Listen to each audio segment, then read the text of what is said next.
반갑습니다. 송주준입니다. 요즘 들어서 저는 대한민국에 이렇게 자유라고 하는 개념이 빠르게 파괴될 수 있구나 라는 사실에 정말 제가 공포심을 많이 느낍니다. 정말 몇 년이 안 지나서 이 땅에 우리가 후손들에게 자유라고 하는 것을 남겨줄 수나 있을까 제가 정말 걱정이 많이 됩니다. 영상을 보시는 분들 가운데서 대부분의 분들은 제가 가지고 있는 걱정과 공통된 걱정을 하실 텐데, 아직도 이 땅에는 지금 문재인이라고 하는 사람을 지지하는 사람이 50%가 넘고 60%가 넘는다, 이런 사실을 직면하게 되면은 참으로 이 땅에 자유가 있을까 제가 걱정이 많이 됩니다. 이번에 문재인 대통령이 이런 얘기를 했습니다. 개개인의 자유를 모두를 위한 자유로 확장시키겠다, 이런 얘기를 했는데, 문재인 대통령은 개인을 위한 자유를 모두를 위한 자유로 확장시키겠다, 이렇게 얘기했습니다. 결론부터 말씀드리면 저건 꿈이자 자신만이 갖고 있는 망상입니다. 왜? 모두를 위한 자유라는 개념 자체가 성립될 수가 없기 때문에 그런 것이죠. 인간의 자유의 역사는 간단합니다. 집단으로부터, 군중으로부터, 다수로부터 개인이 침범되는 것을 막는 것, 그 끊임없는 피해 역사가 바로 자유의 역사였습니다. 그리고 그 수많은 사람들의 희생을 통해 가지고 우리는 자유를 성취했죠. 어떻게 성취했습니까? 법과 원칙을 통해서. 다수가 아무리 득세한다라고 할지라도, 군중이 아무리 득세한다라고 할지라도 법과 원칙을 절대로 넘지 못하도록 함으로써 개인이 누릴 수 있는 자유를 최대한 보장한다라는 것, 그것이 바로 수많은 사람들의 희생을 통해서 우리가 일궈낸 자유민주주의 가치 아니겠습니까? 그런데 문재인 대통령은 지금 그 개인의 자유를 다수의 자유다, 이런 식으로 지금 포장시키고 있습니다. 이것이 가능하기 위해선 간단한 것이에요. 법치가 무너져야 됩니다. 자유민주주의가 무너져야 되는 것입니다. 그리고 실제로 그 일이 우리나라에서 지금 일어나고 있습니다. 자, 이번에 어떤 사람이 이런 영상을 찍었습니다. 탑3 우리나라에서 제일 무서운 동네, 이런 영상을 찍었는데, 그 탑3 동네에 들어가는 지역이 바로 신안입니다. 영상을 보시는 대부분의 분들이 공감하실 겁니다. 신안군, 그 사건과 관련되는 동네니까 무서운 동네구나, 이렇게 생각한다라는 거. 그거는 철저하게 뭐겠습니까? 개인이 갖고 있는 자유의 영역이겠죠. 그런데 어떻게 된 것인지, 그 내용이 무엇이냐? 해당 영상뿐만 아니라 신안 군민의 명예를 훼손하고 모욕하는 글들과 영상이 다수가 있기 때문에 극도로 심한 글과 영상에 대해서는 어떻게 하겠다라는 겁니까? 사실적시 명예훼손과 군민 모욕죄로 고발하기 위해 준비 중에 있다라는 것이에요. 저는 지금 저 입장을 보면서 깜짝 놀랐습니다. 왜? 그냥 모욕죄가 아니라 군민 모욕죄래요. 세상 천지에 군민 모욕죄라는 건 제가 처음 들어봤습니다. 자, 그도 그럴 것이, 모욕죄라는 것이 뭐냐? 공연하게 사람을 모욕함으로써 성립하는 범죄, 그게 바로 모욕죄거든요. 명예훼손과의 차이점은 뭐냐면은 사실적시에 의하지 않는다라는 것입니다. 경멸을 표현한다라는 거, 그거를 이제 우리가 모욕죄다라고 얘기하게 되는데, 사실적시와 관련되는 명예훼손죄, 그리고 사실적시가 아니라 경멸적인 표현과 관련되는 모욕죄, 어떤 죄가 됐든지 간에 사람과 관련돼 있는 것입니다. 그런데 우리가 질문을 해봐야 되는 것이, 군민 전체를 상대로 해가지고 모욕죄나 명예훼손죄가 성립될 수 있다? 어떤 변호사가 그거에 대해서 동의할 수가 있을까요? 만약에 이것이 정말 이 나라가 정신이 이상해져가지고 완전히 그냥 법체계가 무너져가지고 성립이 된다라고 한다면 이 사람도 무사하지는 못할 것입니다. 자, 바로 공지영 씨인데요. 여러분도 잘 아시는 것처럼 코로나와 관련돼가지고 마치 무슨 선거를 잘못해가지고 대구에 코로나가 많이 걸린 듯한 그런 식의 뉘앙스의 글을 올려가지고 논란을 빚었습니다. 자, 그렇기 때문에 만약에 군산에 대해서 그런 말을 했다라고 법적인 처벌을 해야 된다라고 한다면 공정 씨도 마찬가지로 처벌이 돼야 되겠죠. 제가 걱정이 되는 것은 무엇이냐면은, 군산에 대해서는 처벌을 하더라도 공정 씨는 처벌을 안 할 것 같아요. 왜? 아까 전에 문재인이 얘기한 것처럼 모두를 위한 자유, 이런 식의 지금 발언을 하는 것처럼 이 사람들의 머릿속에는 법치라고 하는 개념이 우리가 가지고 있는 법치라는 개념과 완전히 다르기 때문에 그렇습니다. 실제로 지금 어떤 일이 있었냐? 송영길 의원이 이번에 이런 얘기를 했었습니다. 개헌을 통해 가지고 대통령 단임제를 중임제로 바꾸고 책임총리제를 도입하겠다, 이렇게 얘기했는데, 여러분도 잘 아시는 것처럼 송영길 씨는 가장 친문은 나다라고 얘기할 정도로 굉장히 친문인 사람이죠. 자, 그런데 단임제를 중임제로 바꾸겠다라는 송영길 씨의 그 얘기는 일전에 청와대 얘기와는 조금 다릅니다. 왜? 청와대는 뭐라고 얘기했었냐? 4년 연임제라고 얘기했었거든요.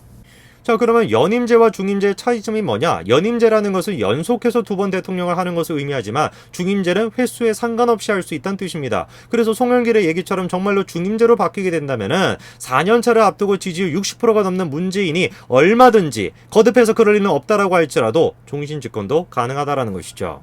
물론 헌법에 따르게 되면 대통령 임기 연장이나 중임 개헌은 제안 당시의 대통령에 대해서는 효력이 없습니다. 그러나 문제가 뭐냐? 문재인 대통령이 2022년에 퇴임을 하고요. 그리고 난 뒤에 그 사이에 송영길이가 개헌을 해버리게 된다면은 문 대통령이 어떻게 할 수 있다라는 겁니까? 2027년에 출마해서 재집권 할 수 있다라는 거죠. 처음에는 연임제라고 얘기를 했다가 총선에서 180석 압승을 거두고 나니까 뒤도새도 모르게 갑자기 중임제로 얘기를 꺼내고 있다라는 거. 이것이야말로 지금 문재인 대통령과 그 밑에 있는 사람들이 헌법이라는 거와 대한민국의 법치라는 거 어떻게 보고 있는지 적나라하게 보여주는 그런 모습 아니겠습니까? 법치를 바라보는 문재인 대통령의 인식은 공수처를 통해서도 그대로 드러납니다. 공수처라는 개념 자체가 상권분리 원칙에 위배된다라는 건 계속해서 지적이 되고 있습니다. 왜? 공수처라는 것 자체가 뭐냐? 자기들이 얘기하는 것처럼 입법, 행정, 사법부 어느 곳에도 속하지 않은 독립기구, 그거라는 것 자체가 어떻게 헌법상 가능하냐? 이런 지적이 나올 수밖에 없는 거죠. 결국에는 지금 헌법 소원까지도 제기되어 있는 상태 아닙니까? 공수처 법안의 주요 내용 중에 가장 핵심이 뭐냐? 두 가지입니다. 해당 공직에서 퇴직한 사람도 포함한다라는 거, 그리고 직권남용과 직무유기를 대상 범죄로 삼는다라는 것인데, 직권남용에 대해서 가장 노출되기 쉬운 집단이 판검사라고 지금 얘기가 나오고 있습니다. 왜? 판사의 재판이나 검사의 수사 결과를 문제 삼아가지고 고소와 진정을 넣는 경우가 빈번하기 때문이라는 것이죠. 그래서 어떤 얘기가 나오냐? 공수처는 아예 공식화된 판사 수사 기구다. 정권이 공수처를 장악하면 법원을 장악할 수 있다라는 뜻이다. 이런 얘기까지도 나오고 있습니다. 개헌을 하는 것이나 아니면 공수처를 만드는 것이나 이런 과정을 보더라도 도대체 지금 문재인 정권이 헌법이라는 거와 법치라는 것에 대해서 어떻게 생각하는지 우리가 의심할 수밖에 없는 거 아니겠습니까? 그런데 이번에 또 이런 사단이 났습니다. 현재 지금 법무부 장관은 추미애 장관이죠. 그런데 추미애 씨가 이번에 이렇게 얘기했습니다. 한명수 사건에 대해서 정밀 조사 필요에 공감한다, 이런 발언을 했습니다. 한명수 어떤 사람입니까? 한신건영 대표였던 한만호 씨로부터 9억 원의 불법 정치 자금을 받은 혐의로 2015년 대법원에서 징역형이 확정이 됐었죠. 대법관 전원이 한정 총리가 3억 원을 받은 것은 유죄다라고 판시했었습니다. 제가 지금 뭐를 강조하고 싶은지 여러분 아실 겁니다. 대법원에서 이미 판결이 나왔습니다. 대법관 전원이 판시를 했습니다. 근데 그거에 대해서 법무부 장관이라는 사람이 정밀조사에 대한 필요성을 공감한다, 이런 취지로 지금 얘기하고 있고, 여당 180석을 차지를 한 이 여당이 주도를 해가지고 대법원의 판결을 뒤집으려고 지금 시도하고 있는 것이죠. 여권에서는 지금 한명수 사건에 대해서 재조사를 해야 된다, 이런 목소리가 지금 나오고 있습니다. 이 얘기가 시작된 계기 자체가 한만호 씨의 비망록이 공개가 되면서부터인데, 그 비망록을 통해 가지고 검찰의 회유와 협박이 있었다, 그렇게 주장한 내용을 지금 거론하면서 다시 한번 재조사를 할 필요가 있다, 이렇게 지금 여당이 주장하고 있는 것입니다. 설령 비만옥이 지금 주장하는 내용처럼 검찰의 회유와 협박이 있었다라고 한들 정말로 이 나라가 법치국가라고 한다면은 대법원의 판결을 뒤집어 엎으려고 하는 시도는 있어서는 안 될 것입니다. 그런데 어떻게 된 것인지 그 비망록 자체에 대해서도 제가 의문이 좀 듭니다. 지금 검찰이 뭐라고 얘기하는 겁니까? 그 비망록이라는 서류 자체가 한명수 전 총리 재판 과정에서 이미 증거로 제출이 되어 엄격한 사법적 판단을 받았다라는 거 아닙니까? 정식 증거로 채택을 했던 법원이 징역형을 확정을 하였는 바 새로울 것도 없고 아무런 의혹도 없다, 이게 검찰의 입장이죠. 법원에서 이미 그 비망록이라는 것이 증거로 채택이 됐었다라는 것이고, 이미 그 비망록에 대해 가지고 사법적인 판단이 다 끝났는데 그 비망록을 근거로 해가지고 다시 한번 재조사를 해야 된다, 이런 식의 요구를 한다라는 것이 법치라고 하는 것을 무시한다, 그거 말고 어떻게 우리가 해석을 할 수가 있겠습니까? 끊임없이 대한민국의 법치는 과거로 계속해가지고 회귀하고 있습니다. 끊임없이 대한민국의 법치는 과거로 지금 회귀하고 있습니다. 그리고 그 법치를 무시하고 과거로 회귀하는 근거로 이 사람들은 정의를 계속해가지고 외치고 있는데, 정의를 외치고 있는 그 자들의 실상이 어떤지를 우리가 윤미향씨 사건을 통해서 적나라하게 보고 있지 않습니까? 차라리 이런 면에서 봤을 땐 정은희 쪽이 나은 것 같아요. 왜? 정은희 쪽에서 이번에 뭐라고 얘기했냐? 축지법이 사실은 불가능하다, 이런 말을 지금 했다라는 거예요. 정은희가 서한에서 뭐라고 얘기했다라는 겁니까? 수령의 혁명활동과 풍모를 신비화하면은 진실을 가려오게 된다, 이렇게 얘기했다라는 겁니다. 법치라는 것이 아예 존재하지도 않는 정은희 쪽에서조차도 어떤 얘기를 지금 하고 있는 것입니까?